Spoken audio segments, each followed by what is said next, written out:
Now that's comedy.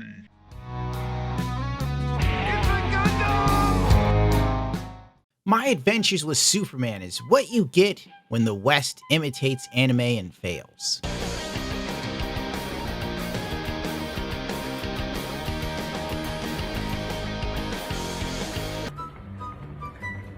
Gay.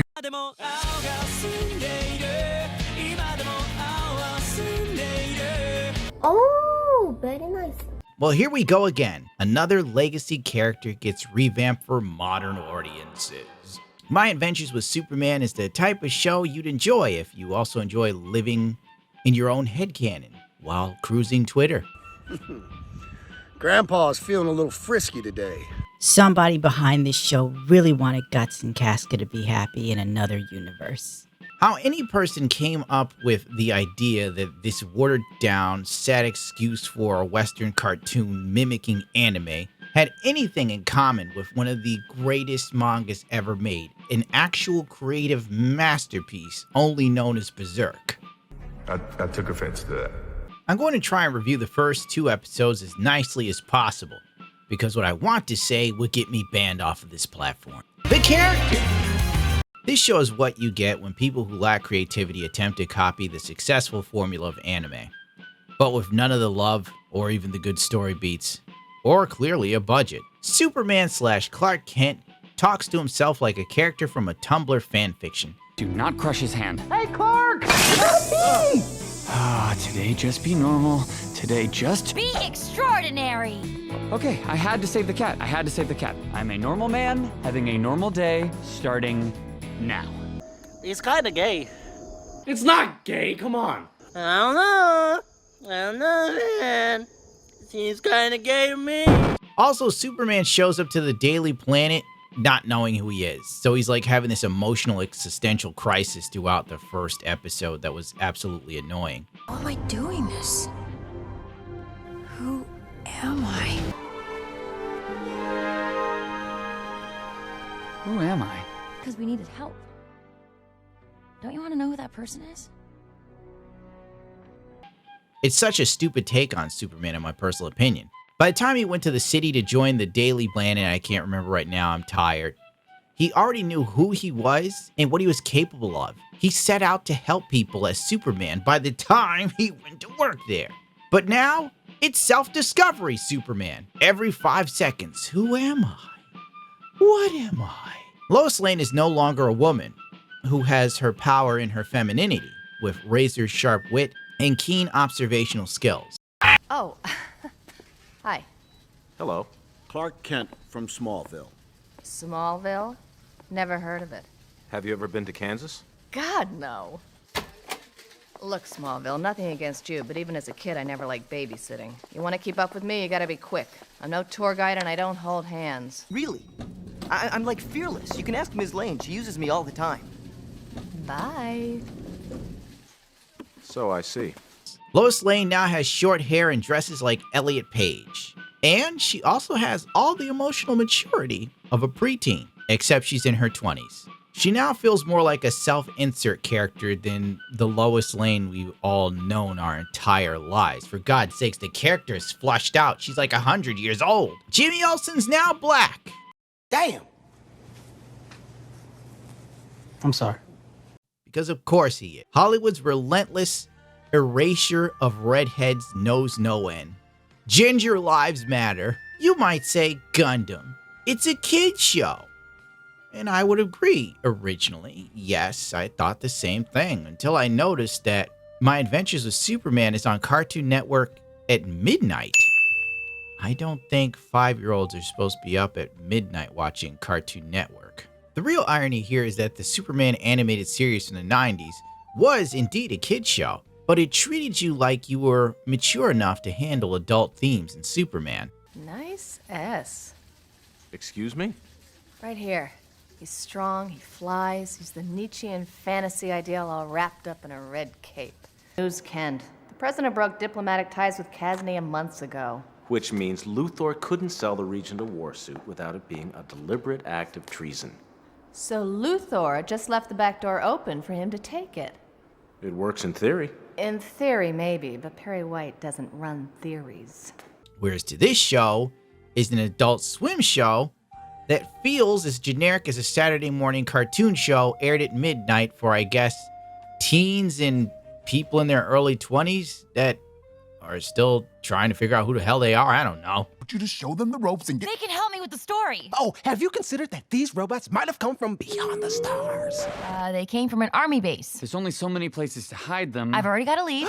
It could be the sewer dinosaurs. So we follow up. Mothman! Meet my source. Mer people! Mer people! Find the robots. And get the story. Then what are we waiting around here for?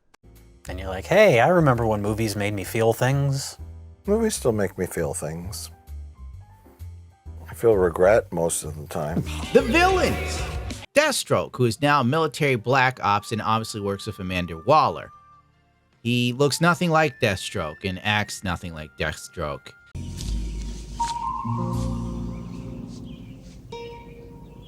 What the f is this piece of shit? The character design tells me someone was watching Zeta Gundam, saw Quattro Vagina, and said, yes. Care about. I have something you want. You have something I want. Let's trade. What do you want?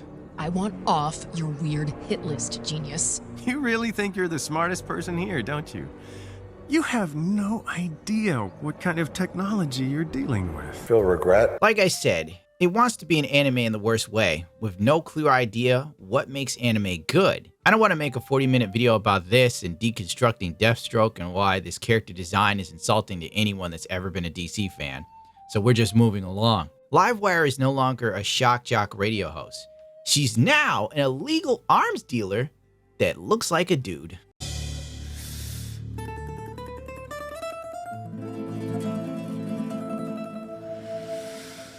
I'll never forgive this.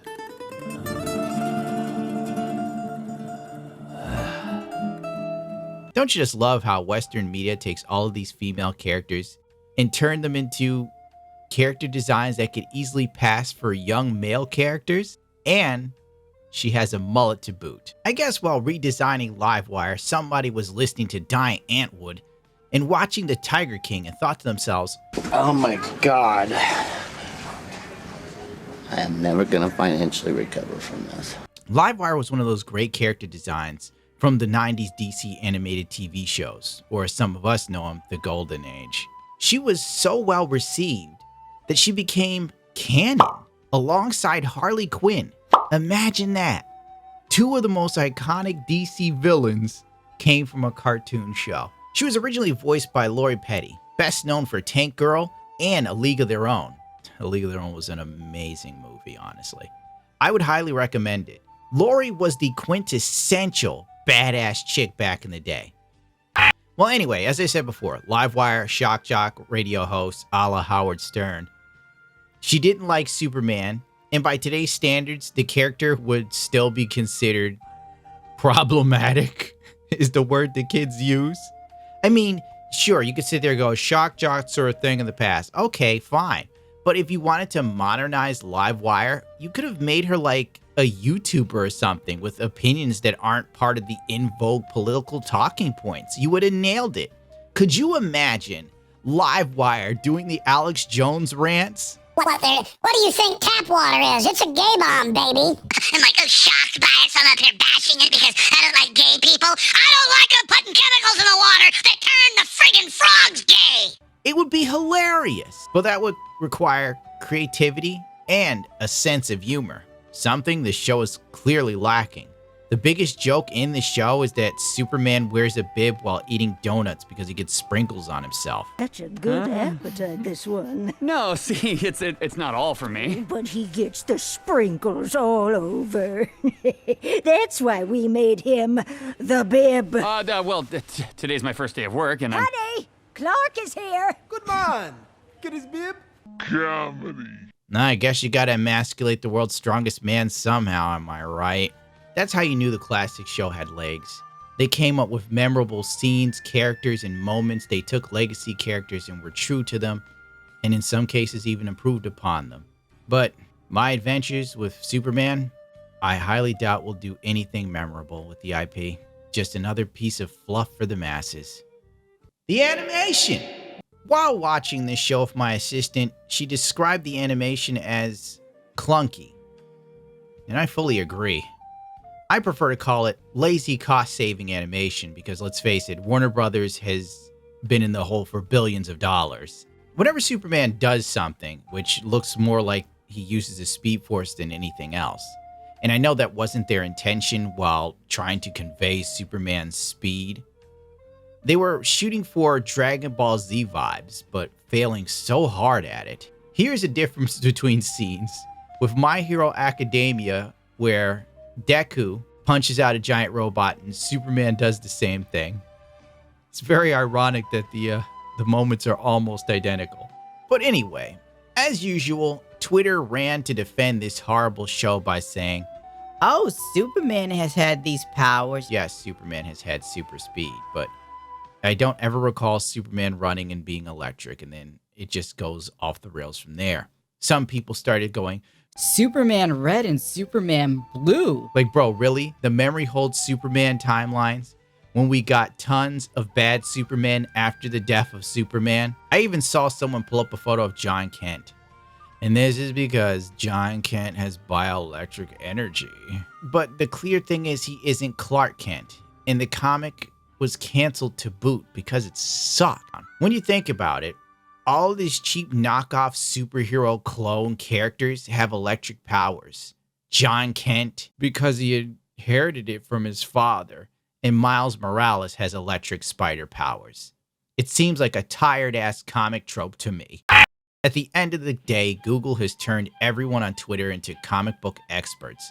So many people claim to care about comics when making a point about a mid-Superman show. If this many people had this much energy for the comic book industry, it wouldn't be getting its packed in by manga, and they wouldn't be trying so hard to mimic anime in a Western show. My Adventures with Superman clip gives Superman the Sailor Moon-esque transformations. Frankly, it's not all that deep. They weren't really thinking about Superman Red or Blue or Bio Superman Electric Energy. Who am I? She is the one named Sailor Moon. They were thinking, oh, this is an anime, and people like anime. And everybody else on Twitter is just coming up with more of an explanation for it than there really is. Kind of like the fans of Witcher Mercury try like hell to make the story seem grandiose when it's paper thin and rushed garbage. Anyway, when you freeze the frames, it's clear they stretched one cell of animation as far as possible, then made hard jump cuts to create the illusion of speed. But really, this was to save money on animation, and it looks tacky if you put it frame by frame up against a better made show, Jujutsu Kaisen. You might say Gundam. DBZ did stuff like this too. Yeah, sure, they did it on filler sections on a show, but on important parts of the story, they went all out. Day one, we already have cost-cutting animations with Superman Adventures, which means that's all you're ever going to get. Another thing that bugged me is the CGI robots look like the dollar store versions of Ava units, or something they bought off of AliExpress. The funny thing is the mechs in the show not only mimic the look of Ava units, but they run like Ava Unit 1 when it goes berserk. I'm not even getting into the lame time-stopping animations that are supposed to be dramatic when they just look so basic. This show has Steven Universe energy, which probably explains why Twitter loves it. Oh, one more thing. The donut scene, where Clark Kent goes to buy like 3 packs of donuts. Then the donuts vanish when the old lady gets on the table and talks about him using a bib.